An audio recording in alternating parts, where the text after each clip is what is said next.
Bonjour, bienvenue sur Aki Télé, bienvenue à Libourne, bienvenue au Stade Mouex. Ça sent la Ligue des Champions. Le parfum des grands soirs, les Girondines affrontent ce soir un club allemand, celui de Wolfsburg, un club qui a gagné 2 fois la Ligue des Champions, qui a fait 3 fois, me semble-t-il, une finale et qui est un des grands clubs de la Bundesliga.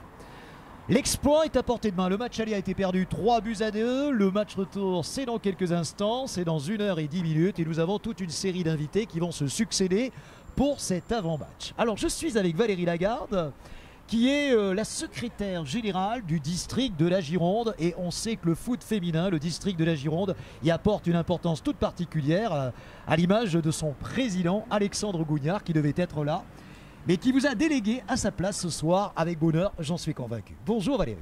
Bonjour à tous.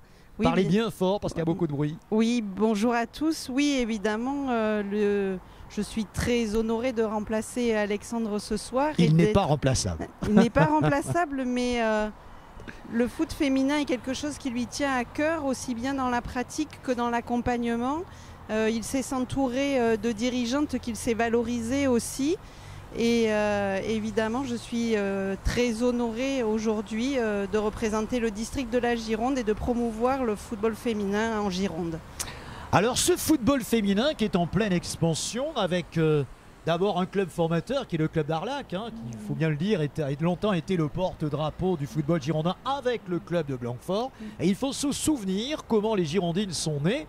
C'est né d'une fusion avec le club de Blanquefort, me semble-t-il, c'était lors de la saison 2015-2016. Les Blanquefortaises étaient en D2, Division 2. Les Girondines ont donc commencé en Division 2 et vous voyez, on était lors de la saison 2015-2016 et 5 ans plus tard, elles sont aux portes de la Ligue des Champions. Est-ce que c'est du bonheur pour le district, ça en particulier, de voir un tel porte-drapeau que sont les Girondines? Oui, bien sûr. Avoir une équipe qui est médiatisée, parce que le fait qu'elles accèdent en Division 1, qu'elles participent à la Ligue des Champions, forcément, c'est suivi par les télévisions, les journalistes, la presse écrite, la radio. Donc ça amène de la médiatisation et ça permet aux jeunes filles de notre département d'avoir envie de jouer, ça permet de développer le football féminin et ça permet d'amener de nombreuses pratiquantes dans nos clubs. Combien y en a-t-il à peu près? Alors en pourcentage? En pourcentage, ça représente pas beaucoup parce que ça représente que 8% du total de nos licenciés masculins. Mais on a observé de très fortes progressions chez les jeunes filles parce que souvent, avant, il y a une dizaine d'années, on avait des clubs où il y avait des seniors, où il y avait des dames qui pratiquaient un championnat à 8. Mais depuis maintenant une dizaine d'années, le travail fédéral a fait que le football féminin s'est développé et on a maintenant plus de jeunes licenciés, puisqu'on a 2 fois plus de jeunes licenciés dans nos écoles de football que de pratiquantes seniors. Et le football s'est professionnalisé parce que désormais les joueuses que nous allons voir dans une heure, un peu plus d'une heure, sont payées, elles sont professionnelles, elles font du foot tous les jours. C'est extrêmement exigeant, vous allez me dire, elles le faisaient déjà au préalable, sauf qu'elles le faisaient de façon totalement bénévole. Aujourd'hui, au moins, les choses sont claires. Il y a des contrats professionnels. Il y a des agents. Je regardais parmi la composition de l'équipe des Girondines, une anglaise, Anna Moraus, une américaine, Malia Berkeley, une canadienne, Paige Culver. Nous avons également une néerlandaise, je ne sais pas si je me hasarde à citer son nom, c'est Siska Folkerstam. Nous avons également une costaricienne, Melissa Herrera, donc c'est une internationale que les Girondines, on a des joueuses de haut niveau qui sont payées pour faire du football, et bien sûr une Noria d'internationales françaises, il y a plein d'internationales françaises, Mylène Chavas, Ève Périssé, Charlotte Bilbao, Claire Lavogé, Inès Jorena, Ella Pali. C'est que du haut niveau les Girondins désormais, ou les Girondines. Oui, tout à fait, mais je pense qu'on ne peut pas arriver à un tel niveau de pratique sans avoir du professionnalisme. Il n'y a pas si longtemps que ça, les joueuses s'entraînaient le soir, tous les soirs, et elles avaient une activité professionnelle en journée. Il faut rendre hommage à Loulou Nicolin, qui a été le premier président français d'un club professionnel à professionnaliser son équipe féminine et à proposer des contrats de travail dans le monde du football aux femmes qui pratiquaient.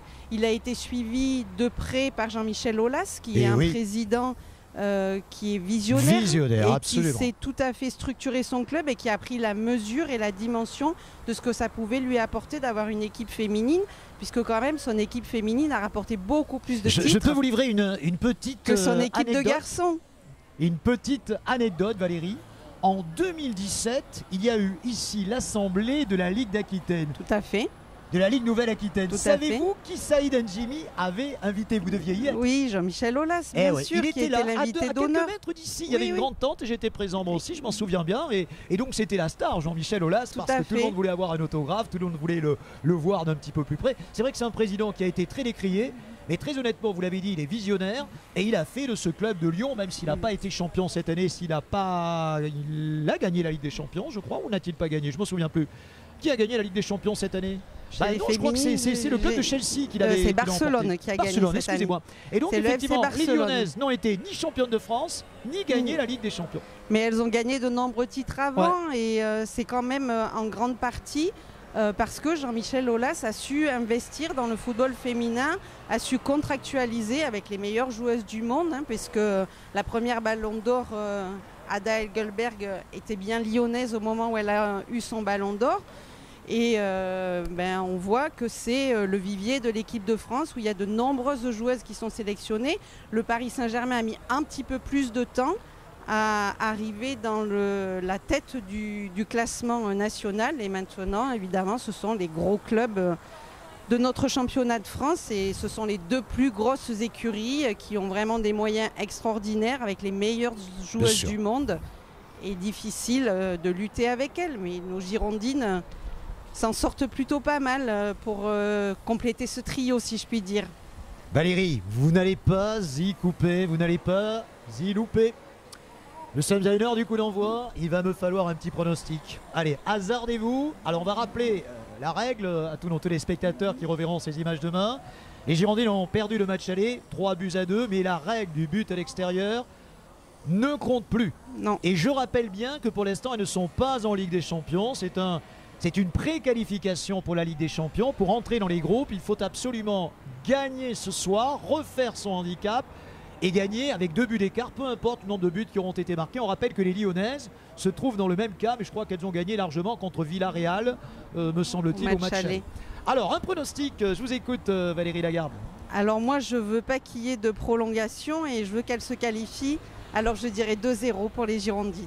Et attention, ce soir les amis, on va avoir près de 8000 spectateurs au stade Mouex. Imaginons qu'ici les joueurs de Régional 1 ou 1 de Libourne jouent habituellement devant 400 spectateurs. 8000 spectateurs, je ne sais pas si on est à guichet fermé, mais ça doit y ressembler. Ça, c'est une extraordinaire promotion pour le foot féminin. Tout à fait, mais de match en match, on voit que le public prend plaisir à aller voir évoluer ces joueuses qui jouent ou à Saint-Germain ou à Libourne pour les grosses affiches. Elles ont même eu la chance de pratiquer un match contre le Paris Saint-Germain au Matmut Atlantique. C'est vraiment un honneur qui leur est rendu et c'est preuve que le public répond présent quand il y a du niveau, quand on propose quelque chose d'intéressant, qu'il y a des résultats, le public se mobilise. Donc c'est un grand bonheur qu'il y ait autant de spectateurs pour le football féminin. Merci Valérie Lagarde, parce que le moins qu'on puisse dire, c'est que les conditions d'enregistrement ne sont pas faciles. On entend sans doute le bruit d'abord, évidemment, puisque nous sommes devant le stade, il y a des travaux à côté. Vous n'avez pas été déconcentré. On vous remercie d'être arrivé avec beaucoup d'avance. Vous êtes là depuis déjà 1 heure. Vous méritiez bien cet hommage que nous rendons au district de Gironde, à son président Alexandre Bougnard, à vous qui êtes secrétaire et à l'ensemble du foot féminin. Bien les amis, on va continuer de recevoir des invités dans cet avant-match entre les Girondines et Wolfsburg. Il est 18 h, le coup d'envoi dans 1 heure. On va recevoir plein de gens. Normalement doivent arriver Claude de Rioren, je ne sais pas dans quel ordre. Il y aura également des supporters. Tiens, j'ai dit à un supporter que je l'entendrai dans quelques instants. On va laisser passer un petit peu de pub et puis on se retrouvera après pour des invités au fur et à mesure où ils arriveront. Merci de nous suivre sur Aki Télé. Aki Télé, c'est la chaîne du sport, c'est la chaîne du foot et c'est la chaîne du foot féminin. Dominique Cassin avec nous fait partie de cette noria de supporters et de supportrices qui suivent les Girondines depuis un bon moment maintenant. 2015-2016 c'était la D2, 2016-2017 c'était la première saison en D1 et les Girondines ont fait leur premier match, j'en sais quelque chose puisque je l'animais, c'était contre l'Olympique de Marseille. Est-ce que tu étais, Dominique, dans les travées de Sainte-Germaine pour ce premier match en D1? Non, malheureusement, je n'étais pas dans les travées. Mais je les ai toujours suivis aussi bien pour y aller que aussi bien de toute façon à travers les résultats et YouTube. Voilà, donc j'ai fait en sorte quand même de suivre parce que ça a été notre bouffée d'oxygène, surtout sachant les temps que l'on vient de connaître dans le club, quoi. Ah, voilà. C'était des temps extrêmement compliqués, rachat du club bien sûr cet été, durant cette intersaison par Gérard Lopez. Tout à un fait. club qui est en pleine mutation, je crois qu'il y a eu 8 arrivées. On ne sait pas trop ce que va donner cette saison de Ligue 1. Mais on peut espérer par contre que pour la saison de D1, eh bien, les Girondines soient de nouveau à rester les premières places. Dans les 3 premières, on peut l'espérer. On peut l'espérer. Avec l'équipe qu'elles ont, de toute façon, elles ont très peu perdu. Et moi, je pense honnêtement, elles ont les possibilités de faire quelque chose encore de grand. D'ailleurs, dans les matchs amicaux, elles ont battu le PSG 3-0, ne l'oublions pas. Eh ben, c'est un score qui nous irait bien ce soir. Alors, tout à fait. Le rôle des supporters, Dominique, il va être absolument essentiel ce soir. On attend près de 8000 personnes ici au stade Mouex. Ça va bouger, ça va pousser. Il va y avoir les ultras. Tu ne fais pas partie des ultras, bien sûr. Non. Moi, c'est en indépendant. Voilà. Donc, je suis, moi, depuis la saison 82-83, les Girondins. Mais j'ai toujours été en indépendant, tout en poussant le club, puisque c'est le club de mon cœur, de toute façon. Donc... Alors, chante-nous un petit quelque chose, je ne sais pas. Là. Vas-y, un petit chant de supporter. Allez, je te laisse improviser. Allez, vas-y, mets-nous un petit peu aux armes. Nous sommes les Bordelaises. Nous allons gagner. Allez, Bordeaux. Ah ben on est bien là, on est chaud. Ça c'est le transfert normalement de tribune à tribune. Merci Dominique Cassin, bon match. Bravo les supporters et les supportrices, on vous attend. On leur souhaite une très très belle saison et ce soir, allez nos ça va matcher ce soir, allez Bordeaux. Marie-Cécile avec nous, les supporters et les supportrices. Qui vont être les plus nombreux ce soir, les supporters ou les supportrices? Qui va faire le plus de bruit? Oh, je pense que ça sera équivalent, il n'y a pas de raison. Les femmes s'expriment moins, mais elles sont toutes aussi enthousiastes. Regardez bien la caméra, regardez bien. Alors, effectivement, il y a un véritable engouement pour cette équipe des Girondines. Qui l'eût cru? 8000 personnes attendues ce soir au stade Mouex. Ah oui. Guichet fermé. C'est mieux. La dernière fois qu'il y a eu autant de monde, c'était un match de Coupe de France, de 8e de finale, entre Bergerac, si mes souvenirs sont bons, et le LOSC, l'équipe de Lille. Oui. Rendez-vous compte, les Girondines vont faire aussi bien qu'un match de garçons, voire mieux. Vous les suivez habituellement à Sainte-Germaine? Alors je les suis ponctuellement. En fait, on habite très loin d'ici. Où ça? À Forbach. Oula! Donc on est allé les supporter à Metz quand elles ont joué à Metz l'année dernière. Et elles ont gagné, bien sûr. Donc on était contents. Et puis là, j'envisage la retraite, donc on va revenir au Bouscat. On est allé la samedi dernier. Parce que vous n'avez pas l'accent de Forbach. Non, je sens poindre un petit accent bordelais derrière tout ça. Ouais. On est allé les voir à Sainte-Germaine puisqu'on habite à 2 km du stade. Donc vous étiez au dernier match contre Soyaux. Elles ont atomisé l'équipe charentaise 6-0. Tout à fait. L'équipe va être très proche ce soir de ce qu'elle était, me semble-t-il, samedi dernier. Oui, et... Qui vous avez remarqué en particulier? Alors j'ai plus le numéro, j'ai plus le nom, c'est le numéro 8.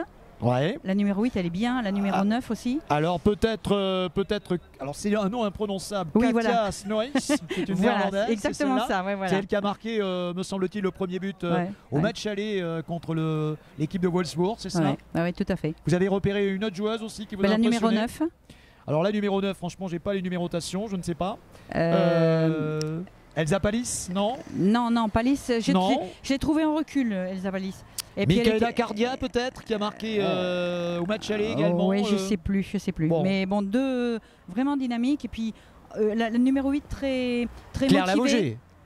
Claire Lavogé, la grande Claire Lavogé. Elle était dans les tribunes puisqu'elle est blessée. Elle était blessée. Est-ce qu'elle sera présente ce soir? Je ne sais pas. Je ne sais pas qui l'entraîneur Patrice Lair a convoqué. En tout cas, ça va être un match haut en couleur. Oui. Et on pense que les supporters vont jouer un rôle essentiel. Voilà. Et vous aussi en particulier. Pas beaucoup de buts pour gagner là.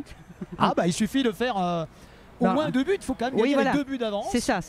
Voilà. Bon. Vous y croyez, un petit pronostic? Oui, j'aimerais bien. Enfin, ça va faire 3-1. Allez, on Vous pronostique savez que 3-1. cette équipe a été finaliste de la Ligue des Champions en 2020, donc ça serait un sacré exploit. Hein. Oui, tout à fait. Mais bon, faut espérer. Bah, merci beaucoup. Avec du niaque. Merci et de aux la bonne supportrices. Montrez-nous bien votre maillot. Votre maillot, c'est celui de Le l'équipe de maillot, France, c'est l'équipe mais de France. on va bien mettre en évidence l'étendard, bien évidemment. On va peut-être le tourner. Ouais, c'est mieux quand même. Hein. À l'endroit, c'est mieux. Hein. Voilà. L'étendard des Girondins de Bordeaux, club né en 1881, faut-il le rappeler. Donc 2021, bah, c'est un anniversaire. Hein. Oui. Voilà, Nous n'étions pas nés. 140 ans. Les 140 ans du club cette année, ça serait bien pour les 140 ans du club que les Girondines intègrent la Ligue des Champions. Salut les amis, c'est sur Actu Merci. Télé, c'est le sport et c'est les Girondines de Bordeaux ce soir. Avec nous. Avec Alain Donnet au Stade Mouex, le président emblématique du FC Libourne pendant 16 ans, Alain. Alors vous avez un privilège, vous avez été président et du foot et du rugby, ça c'est rare. Exactement, oui, j'ai fait les deux disciplines, l'une après l'autre, Mais comment on peut faire ça? mais j'ai pris autant de plaisir à faire l'une que l'autre. Ça a été un peu ma vie. La vie associative a été une vie très, très dense et très riche, voilà. Alors, le club de Libourne, à l'époque où vous le présidiez, était en 3e division, me semble-t-il? Il était en 3e division, il est monté en 2e division, on appelait ça la division Open. Il y avait des groupes de clubs professionnels mélangés avec des clubs amateurs. Nous y sommes restés 4 ans. C'est l'époque Petit Bois. C'est ça, c'est l'époque Petit Bois, Bernard Touré et j'en passe, et des meilleurs, Jean Galis Ah oui. et compagnie, voilà. Et C'est alors, une bonne- lorsque le club a intégré la Fédérale 1 en rugby, c'est-à-dire quand même l'équivalent de la 3e division, David Donquet était à l'époque l'entraîneur, vous étiez aussi le président de l'UAL, c'est comme ça qu'on dit. Exactement, qui malheureusement a eu une triste fin, Oui. mais on a connu de belles années. Alors il y a Ah un point commun quand même à ces tristes fins, c'est quand même un petit problème, c'est toujours l'argent, parce que c'est le nerf de la guerre. Hein. Si on n'a pas d'argent, il n'y a pas de sport. Hein. Vous savez, c'est pour tous les clubs comme ça maintenant. Alors, de toute façon, c'est le nerf de la guerre. Hein. L'argent, il en faut beaucoup. Il en faut beaucoup parce que Et vous en avez dépensé vous-même. je préfère jouer Vous- le joker. Joker. Voilà, et puis là, je viens voir jouer les filles parce que c'est très joli. Et puis j'ai ma petite fille qui était là et qui joue au Girondins de Bordeaux. Et Voilà. c'est qui? C'est Lou Ducourage, elle joue dans les U18. Eh bien, on va lui souhaiter Voilà. d'accéder un jour. Elle a des copines qui jouent ce professionnel. soir. Voilà, Ah elle a des bah, copines. dites-moi, elle va être dans les tribunes. Un petit pronostic, Voilà. Alain. Un petit pronostic. Oh, je pense qu'elles vont gagner les Girondines. Vous les voyez 2 à refaire 0, oui, leur oui, oui. handicap et donc se qualifier L'équipe pour, est bonne, l'équipe est pour, bonne. pour le groupe, Enfin, je veux pour pas leur les groupes souhaiter de Ligue des Champions. du malheur, mais ça serait mérité. Voilà. C'est un privilège que de vous avoir, Alain. Merci. J'ai le Merci à souvenir de vous. cette opération que nous avions Ouais. montée en 2015 à Rugby Passion. Vous m'aviez beaucoup aidé. Voilà. J'ai beaucoup apprécié d'abord votre aide durant toute cette année où nous avions préparé cette manifestation. Bon Merci match. beaucoup. Bon match à Merci. tout le monde. Merci Alain Delay, ex-président du FC Libourne et de l'UAL. Le Stade Mouex à l'honneur et le Stade Mouex avec Philippe Buisson parce que décidément on ne voit que vous, Philippe. Ah, ça c'est gentil, mais Le Tour de France il y a quelques semaines, c'était un grand moment, mais ce soir c'en est un autre. oui, c'est un autre grand moment. C'est l'avenue c'est le premier match de Champions League des Girondines de Bordeaux à domicile et ça se passe à Libourne. Et je crois que c'est le premier match de Champions League de l'histoire de la ville de Libourne. Et c'est bien parce que c'est un beau partenariat entre la métropole et la ville de Libourne, entre la ville de Bordeaux et la ville de Libourne. Et donc on est très heureux et je pense que ce Stade Mouex qui a connu de belles épopées footballistiques, eh bien c'est un écrin qui est à la bonne taille pour cette épopée européenne. Et quel succès populaire. J'ai entendu dire qu'il y avait 8000 places, 8000 personnes qui vont venir ce soir. 8000 places, j'en sais rien, je crois qu'il y a plusieurs milliers de personnes qui viendront. Voilà, il y a une ferveur. D'abord, la Gironde et le Libournais, nous sommes un territoire de foot. Et puis, voilà, on a envie de se retrouver, on a envie de grandes compétitions sportives, on a envie de vibrer et ça fait longtemps que le Stade Mouex n'a pas été plein et ce soir il va l'être. Et puis vous savez, les Girondins de Bordeaux, c'est quand même un peu aussi les Girondins de Gironde, donc Absolument. ils sont les bienvenus ici. Nous étions il y a quelques instants avec l'emblématique Alain Donnet, bien sûr, que vous avez connu. je disais qu'il fut président et à la fois du Football Club de Libourne et de l'UAL. Est-ce que ça serait un souhait justement pour vous d'avoir une équipe peut-être à plus haut niveau? Elle l'a été par le passé dans le foot et dans le rugby. Est-ce que c'est une ambition? Ce le fut pour le foot, ce fut pour le rugby, ce fut deux aventures malheureuses, mal gérées. Vous le déplorez? Mal gérées politiquement, Oui. pas humainement, financièrement. C'est-à-dire qu'on est monté très haut et puis on est redescendu très bas très vite et durablement. Donc si jamais demain on devait construire une épopée sportive en foot, en rugby, en hand, qui sont à peu près les trois clubs fagnons de Libourne et du Libournais, d'abord on ne le ferait pas tout seul, on le ferait en intercommunalité. Hein. Il y a aujourd'hui un projet de création d'un grand club de hand sur l'ensemble du Libournais avec la fusion de Coutras, de Libourne, d'Ison. Voilà, donc on mutualise nos forces et puis on le ferait pas flamber au vent, comme ça on le ferait de manière plus construite pour que ce soit plus durable. J'ai à la fois un bon souvenir parce que j'y ai beaucoup contribué, j'ai beaucoup supporté les Pingouins à l'époque de cette ascension en Ligue 2 et depuis, merci à ceux qui essayent de construire un club et petit à petit il va remonter, mais voilà, il faut... On s'est vu trop beau, trop grand, trop vite. Libourne, ville sportive, j'ai entendu dire, vous allez me le confirmer, que Libourne était candidate pour être centre d'entraînement pour la Coupe du Monde de rugby 2023. Il y a le choix, je crois, entre 3 villes de Gironde, dont la vôtre. Oui, c'est pour être ville haute, c'est-à-dire là où sont hébergés, où s'entraînent les rugbyman. Effectivement, Libourne, en partenariat avec un hôtel de Saint-Émilion, a déposé une candidature solide parce que ce stade, encore une fois, c'est un stade qui a tous les atouts des grands stades, enfin en tout cas des stades de Ligue 1, de Ligue 2 et qui répond aux normes qu'il fallait pour pouvoir prétendre à cette candidature. Donc on attend. Maintenant, on n'a pas le droit de faire de lobbying, donc on n'en fait pas. Mais on espère que des équipes internationales vont nous repérer au milieu des vignobles pour que ce soit une belle fête du rugby ici aussi. Vous savez que nous avons participé, je l'espère avec brio, au Tour de France. Alors quel bilan tirez-vous de ce Tour de France? C'était une aventure humaine formidable, ça a fédéré le territoire, c'était un très grand succès, il n'y a pas eu un incident, il y a eu des centaines de milliers de spectateurs, des centaines de millions de téléspectateurs, donc c'était une très belle opération également de retombées économiques. Voilà, donc je n'en pense que du bien et financièrement, finalement, le reste à charge pour la ville a été de l'ordre de 150 000 euros. C'est de l'argent, mais c'est minime. Mais bon, on ne peut pas se le payer chaque année, je l'avais dit, mais c'était une belle opération et si on peut le refaire dans les 3-4 ans qui viennent, j'espère qu'on le refera. En tout cas, c'est ce que j'avais dit à Christian Prudhomme. Le sport est une formidable vitrine pour Libourne, en résumé. Le sport, c'est une vitrine, ça contribue au marketing territorial, c'est fédérateur d'un territoire, c'est fédérateur des identités. C'est aussi beaucoup de bonheur, beaucoup de plaisir donné à des jeunes et à des moins jeunes. On va le voir ce soir. Je crois qu'on va avoir en plus un temps clément, ce qui n'était pas gagné. Non, c'est vrai. Au sortir d'une période qui est quand même...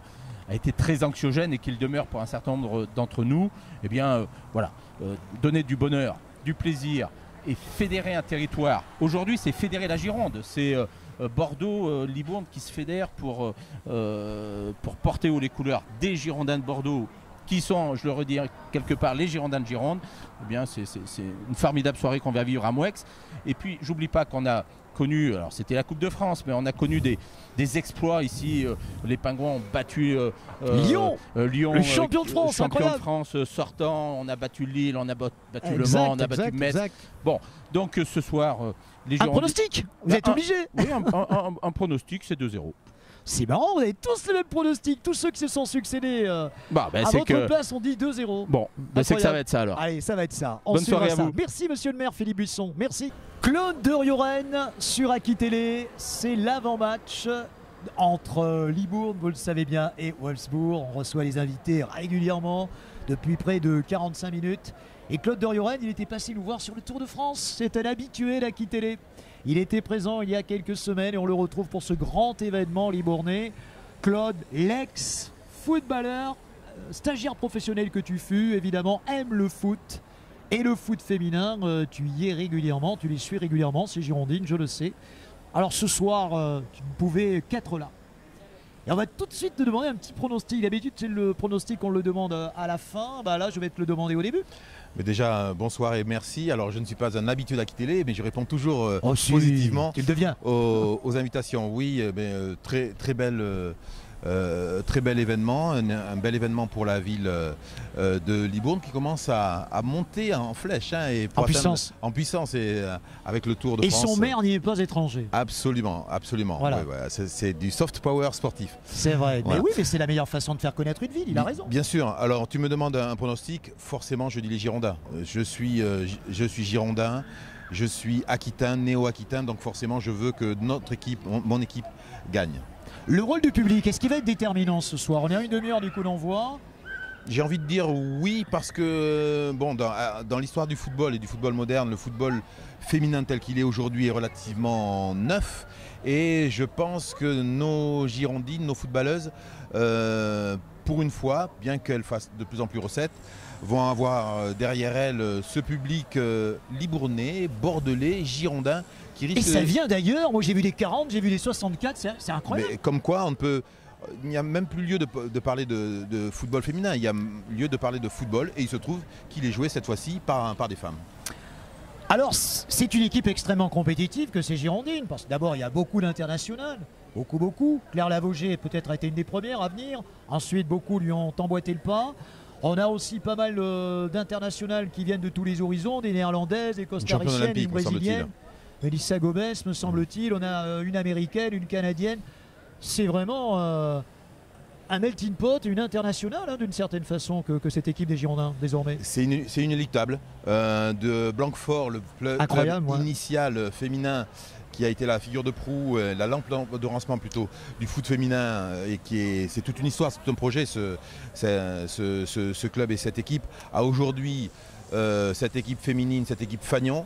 Mais c'est un continuum, une histoire formidable qui fait qu'aujourd'hui, cette équipe, on peut parler d'une équipe pro et d'une équipe compétitive et d'une équipe qui va chatouiller et jouer avec la Champions League. En 2015-2016, j'écrivais pour le club de Mérignac-Carlac et il y avait dans le même groupe de D2, Mérignac-Carlac et les Girondins de Bordeaux. Je me souviens notamment d'un match au mois de novembre ou de décembre où les Girondines l'avaient emporté par 3-1. Et dois-je te rappeler, mais tu dois t'en souvenir, que lors de cette saison, les Girondines étaient montées au Gueulaverage contre Yzeure. Elles avaient, qui est un club du Massif Central, elles avaient terminé à égalité de points. Elles n'avaient été départagées que par le Gueulaverage. Quelle ascension depuis? Oui, je m'en souviens tout à fait, puisque à l'UNSS, que j'ai l'honneur de diriger sur l'Académie de Bordeaux, j'avais comme stagiaire donc dans mes services une certaine Marion dont je ne me rappelle plus le nom, mais qui jouait en équipe première à Blanquefort.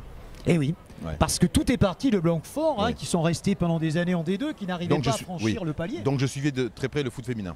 Voilà, elle jouait, c'était le stade de l'Est, je ne sais pas comment il s'appelait. Oui. Non, c'était pas le stade de l'Est. En tout cas, c'est le beau stade. Qui est sur, à côté du lycée viticole de Blanquefort. Absolument, oui. Bah, merci beaucoup Claude, merci d'être passé, merci de tenir parole. On va se retrouver dans quelques instants dans les travées, bien évidemment. Merci à toi, merci à Aki-Télé qui est la petite chaîne qui monte. Bah, je l'espère, et on est là, on aime le foot évidemment, on aime le sport, on aime tous les événements et merci de nous aider à parfaire notre ascension. Absolument. Et à promouvoir effectivement la chaîne. On se retrouvera certainement peut-être sur des événements UNSS où tu feras, pourquoi pas, à le plaisir de couvrir. Merci à tous, suivez-nous sur Aki-Télé. H-20 minutes, Stade Mouex, on y est, on est à 20 minutes du coup d'envoi. Et un nouvel invité qui nous a rejoint, Jérémy Berrier, ex-top Girondin. Alors toi les Girondins, les Girondines, ça te tient à cœur depuis toujours, je le sais. Ah mais bien sûr, moi je suis né avec les Girondins et puis c'est mon équipe depuis toujours et pour toujours et le sang mariné blanc, comme on dit. Alors, tu as été un des premiers à convoquer des chroniqueurs pour parler des Girondines parce qu'au moment où tu l'as fait il y a 3 ans, bah, les Girondines n'étaient pas ce qu'elles sont aujourd'hui. Hein. C'est vrai qu'on avait une chronique dans mon émission qui s'appelait donc Top Girondin, qui était tenue par Thibaut Desjardins, qui faisait ça très bien, qui fait toujours ça très bien d'ailleurs.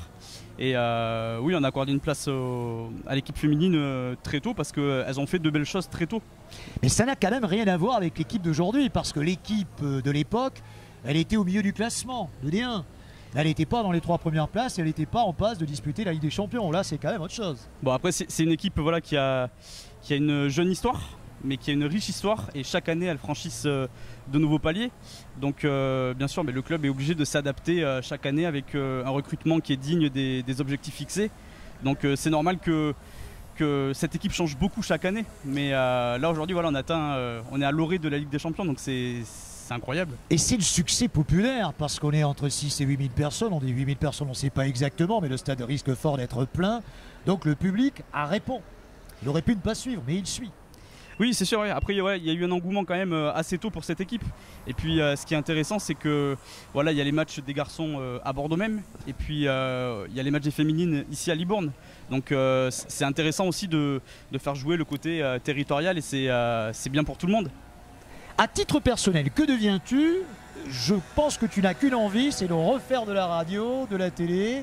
Et tel que je t'imagine, tu dois être derrière un projet. Est-ce que tu peux nous en parler si tel est le cas? Alors, je me suis mis un petit peu en retrait voilà, de ce monde-là, parce que j'ai des objectifs, un cap à franchir dans ma vie personnelle et dans mon vrai métier, on va dire. Parce que voilà, après la radio, la télé, c'est du plaisir, c'est pas ma vraie activité. Mais, donc, comme nous tous, hein, pratiquement, il faut le dire. Hein. Bien sûr, voilà, mais après, voilà, j'ai des objectifs dans ma vie perso, et une fois que ceux-ci auront été atteints, tu passeras on reviendra. autre chose. Voilà. Après, j'ai quelques idées, mais il faut laisser du temps. Mais je sais que ça te manque. Je sais que le micro, que l'envie de communiquer qui est la tienne, tu y as goûté il y a maintenant 3 ou 4 ans, je ne sais plus, hein, c'était il y a 4 ans. Ça, ouais, 2 ans et demi, 3 ans. Ouais. Après, c'est sûr que quand on a goûté ça, voilà, c'est dur de s'en passer. Et donc voilà, je sais que je ferai mon retour quand, je sais pas, quand l'opportunité se présentera. Mais, ou une opportunité que tu créeras. Ou que je créerai, voilà. Mais c'est sûr que voilà, quand on y a goûté, c'est dur de s'en passer, surtout quand ça parle des Girondins. Alors les Girondines ce soir, peut-être une perspective sur les Girondins déjà. Quelle saison vois-tu pour cette équipe qui a été quand même chamboulée totalement avec un nouveau président? Est-ce que c'est jouable ou est-ce que c'est encore parti pour une nouvelle saison anonyme? Après voilà, c'est une saison qui est quand même qui commence étrangement, dans le sens où voilà, il y a eu beaucoup d'arrivées, de joueurs qu'on connaît très peu ou pas. Qui viennent beaucoup du Portugal. Voilà, il y a une petite... Et c'est pas le fait du hasard. C'est ça, exactement, voilà. Donc après, il y a beaucoup de nouveaux joueurs, de nouvelles nationalités. Et puis, il y a une alchimie à créer, ça viendra au fil des matchs, au fil des entraînements. Et faut laisser du temps à cette équipe, on n'aura pas... Mais est-ce que les supporters vont laisser du temps à une équipe avec toutes les déceptions qui furent les leurs tout au long de ces dernières saisons? Ouais, c'est ça qui est compliqué, c'est quand ça fait 10 ans qu'on mange notre pain noir, c'est difficile d'être tolérant et patient. Mais je pense qu'ils ont quand même la fraîcheur d'esprit de voir qu'il y a voilà, une nouvelle présidence, une nouvelle dynamique, de nouveaux objectifs, une nouvelle façon de travailler. Et voilà, et ces nouveaux joueurs, il faut leur laisser le temps aussi. Donc voilà, je pense qu'il y a moyen de rêver. Mais voilà, on ne sera pas champion de France cette année. Ça, c'est à peu près sûr. Mais tant qu'on met du cœur et qu'on mouille le maillot, je pense que rien que ça comptera énormément pour les supporters de Bordeaux. Donc on va compter sur les Girondines pour maintenir le flambeau bien haut des Girondins, c'est cela? Ouais, après pour moi c'est les deux équipes qui doivent montrer un bon visage. C'est sûr qu'il y a plus de succès du côté des filles depuis quelques saisons, mais les deux équipes doivent donner le maximum, quoi. Voilà. La délocalisation Libourne, c'est une belle idée pour toi? Ouais, c'est une belle idée. Hein. Je pense que c'est une belle idée. Je pense que quand on voit l'Union Bordeaux-Bègles qui par exemple délocalise aussi des entraînements dans les grandes villes de Nouvelle-Aquitaine. Ici en particulier, ils sont venus. Je trouve que c'est génial, et les Girondins devraient s'en inspirer, et le fait de recevoir en Ligue des Champions, un championnat à Libourne, je trouve que c'est vraiment top. Un petit pronostic comme tu le faisais chaque fois dans tes émissions? Un petit pronostic Voyons si c'est le même que pratiquement. Il y a eu pratiquement unanimité sur tous les pronostics. Voyons si le tien. Moi je vois un gros pronostic pour Bordeaux. On connaît la mentalité allemande et le fait qu'elle ne lâche rien. Mais là on est chez nous avec les ultras qui sont au rendez-vous, les supporters qui seront là. Moi je vois une victoire 4-1 de Bordeaux. Oula! Alors ça serait un exploit, parce que 2020, elles furent finalistes. Elles ont gagné 2 fois en 2013 et 2014, si je ne m'abuse. Mais après, je vois un fait de jeu en faveur de Bordeaux, admettons une expulsion assez tôt dans le match. Voilà, je pense que ça peut être intéressant pour les filles aujourd'hui. Jérémy Berrier sur Aki Télé, c'est l'avant-match, je vous le rappelle, de Bordeaux-Wolfsburg. On est ravis d'être au Stade Mouex, on a été ravis d'être avec vous pendant plus d'1 heure avec tous ces invités qui se sont succédés. Bon match, le résultat demain, et soyez certains qu'on refera une telle initiative dans l'avenir avec des gens qui ont été particulièrement sympas. Merci Jérémy, merci bon match à toi aussi, et à très bientôt sur Aki Télé. À bientôt.